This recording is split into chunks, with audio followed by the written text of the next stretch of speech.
निरंकारी सद्गुरू माता सुदीक्षाजी महाराज आणि राजपिता रमेशजी यांच्या पावन आशीर्वादाने अमृत प्रोजेक्ट अंतर्गत स्वच्छ जल स्वच्छ मन या अभियानाच्या चौथ्या टप्प्याच्या आयोजनामध्ये 1500 जलस्रोत वेगवेगळ्या ठिकाणी स्वच्छ विश्वभरात केले गेले. या अभियानाअंतर्गत पंचवटी, नाशिक या ठिकाणी गोदावरी नदी, रामकुंड परिसरामध्ये जलस्रोतांची त्याचबरोबर परिसराची स्वच्छता करण्यात आली, ज्यामध्ये 500 पेक्षा जास्त निरंकारी सेवा दल, स्वयंसेवक आणि भाविक भक्तगणांनी मोठ्या उत्साहानं सहभाग घेतला.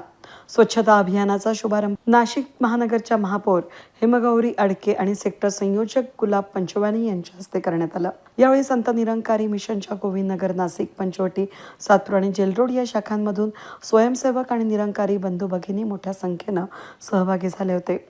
सेक्टर संयोजक गुलाब पंचवानी यांनी महापौरांचा पुष्पगुच्छ देऊन सत्कार केला. निरंकारी मिशन आणि स्वच्छ जल स्वच्छ मन प्रोजेक्ट अमृतबद्दल माहिती यावेळेस देण्यात आली.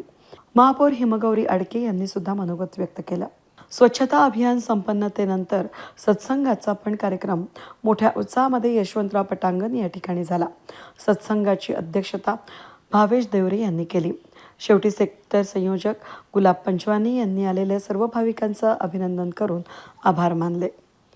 वेद न्यूज ब्युरो, नाशिक.